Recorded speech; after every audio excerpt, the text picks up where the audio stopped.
नमस्कार दोस्तों आज की बड़ी खबर जेवर नोएडा इंटरनेशनल एयरपोर्ट के आसपास हो रहे तेजी से विकास से जुड़ी हुई है। अगर आप यमुना एक्सप्रेसवे यीडा या न्यू नोएडा में निवेश करने का सोच रहे हैं तो ये अपडेट आपके लिए बेहद ही महत्वपूर्ण होने वाली है।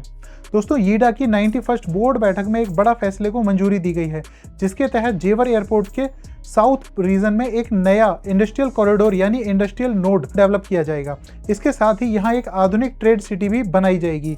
लेकिन दोस्तों, आखिर ये इंडस्ट्रियल कॉरिडोर होता क्या है, कहाँ पे ये बनेगा और इसका रूट क्या होने वाला है और इससे किन क्षेत्रों को फायदा मिलेगा और क्या इसका असर आसपास की प्रॉपर्टी की कीमतों पर भी देखने को मिल सकता है। आज की इस वीडियो में हम इन सभी सवालों के विस्तार में जवाब देंगे। आइए जानते हैं इस पूरी खबर को विस्तार से। मैं हूं आयुष वर्मा और आप देख रहे हैं यमुना एक्सप्रेसवे गुरुदेव रियल एस्टेट का ऑफिशियल यूट्यूब चैनल।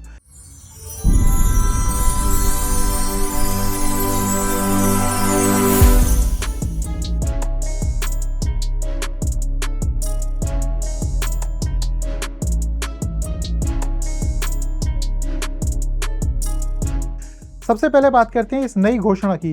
तो यीडा की हाल ही में 91st बोर्ड बैठक में कई महत्वपूर्ण फैसले लिए गए, लेकिन सबसे बड़ा फैसला रहा जेवर एयरपोर्ट के साउथ रीजन में एक नए इंडस्ट्रियल नोड और ट्रेड सिटी के विकास को मंजूरी देना। दोस्तों, इसका मतलब साफ है कि अब विकास केवल एयरपोर्ट तक ही सीमित नहीं रहेगा, बल्कि इसके आसपास बड़े पैमाने पर उद्योग, warehouse, logistic parks, manufacturing units और ट्रेडिंग इंफ्रास्ट्रक्चर भी विकसित किया जाएगा। अब सवाल आता है कि आखिर इंडस्ट्रियल कॉरिडोर होता क्या है। बहुत से लोग समझते हैं कि इसका मतलब केवल फैक्ट्रियां बनाना होता है। वास्तव में इंडस्ट्रियल कॉरिडोर एक पूरा इंडस्ट्रियल इकोसिस्टम होता है, जिसमें industrial park, warehousing, logistic parks, manufacturing units, export processing zones, truck terminals, commercial services, workers housing और सभी जरूरी इंफ्रास्ट्रक्चर शामिल होते हैं। जब ऐसा कॉरिडोर किसी इंटरनेशनल एयरपोर्ट के आसपास बनाया जाता है तो एक्सपोर्ट आधारित उद्योगों को सबसे बड़ा फायदा मिलता है, क्योंकि जो गुड्स होता है उसको देश और विदेश तक पहुंचाना आसान और सस्ता हो जाता है। यही वजह है कि जेवर एयरपोर्ट को केवल एक एयरपोर्ट नहीं बल्कि एक बड़े इकोनॉमिक ग्रोथ इंजन के रूप में विकसित किया जा रहा है। अब बात करते हैं कि ये इंडस्ट्रियल कॉरिडोर कहाँ विकसित होगा। तो दोस्तों, मीडिया रिपोर्ट्स के अनुसार यह नया इंडस्ट्रियल नोड जेवर एयरपोर्ट के साउथ रीजन में विकसित किया जाएगा। यह पूरा क्षेत्र पहले से ही यीडा मास्टर प्लान 2041 के तहत इंडस्ट्रियल एक्सपेंशन जोन के रूप में चिन्हित किया गया है। आने वाले समय में यहाँ नए इंडस्ट्रियल सेक्टर्स और इंडस्ट्रियल प्लॉट्स भी विकसित किए जा सकते हैं। इसी बोर्ड बैठक में ट्रेड सिटी को भी मंजूरी दी गई है। ट्रेड सिटी का उद्देश्य international business, warehousing, import export companies, trading offices, commercial support services, business centres और एग्जीबिशन फैसिलिटीज को एक ही स्थान पर विकसित करना है।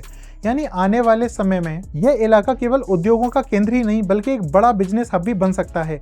अगर हम पिछले कुछ वर्षों की बात करें तो जेवर एयरपोर्ट के आसपास पहले से ही कई मेगा प्रोजेक्ट्स पर तेजी से काम चल रहा है, जिनमें Noida international airport, film city, medical device park, electronics manufacturing zone, apparel park, toy park, logistic parks, multi modal cargo hub, rapid rail proposal और मेट्रो एक्सपेंशन एवं कई नई कनेक्टिविटी प्रोजेक्ट शामिल हैं। अब इस नए इंडस्ट्रियल कॉरिडोर से जुड़ने से पूरे क्षेत्र की इंडस्ट्रियल और कमर्शियल डेवलपमेंट को और अधिक गति मिलने की उम्मीद है। अब सबसे महत्वपूर्ण सवाल कि इसका फायदा निवेशकों को किस तरह से मिल सकता है। तो जब किसी क्षेत्र में airport, expressway, metro, logistics, industry और कमर्शियल डेवलपमेंट एक साथ होती है तो वहाँ रोजगार के अवसर बढ़ते हैं, इंडस्ट्रियल डिमांड बढ़ती है, कमर्शियल एक्टिविटी बढ़ती है और लोगों का आना जाना बढ़ता है। हाउसिंग डिमांड भी बढ़ती है और लंबे समय में रियल एस्टेट मार्केट को भी मजबूती मिल सकती है।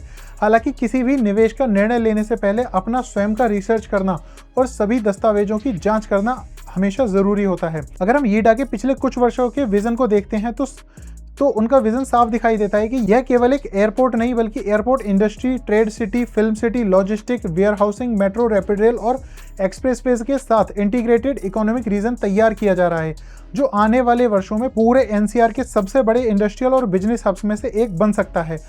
यीडा बोर्ड बैठक की इस नई मंजूरी ने एक बार फिर यह संकेत दिया है कि जेवर एयरपोर्ट के आसपास विकास और भी तेज होने वाला है। अब देखना यह होगा कि इस इंडस्ट्रियल कॉरिडोर का विस्तृत लेआउट, सेक्टर प्लानिंग कितनी तेजी से आगे बढ़ती है। अगर आपको यह जानकारी उपयोगी लगी हो तो वीडियो को लाइक करें, चैनल को सब्सक्राइब करें और बेल आइकन को जरूर दबाएं। मिलते हैं कि अगली महत्वपूर्ण यीडा या न्यू नोएडा की अपडेट के साथ। धन्यवाद।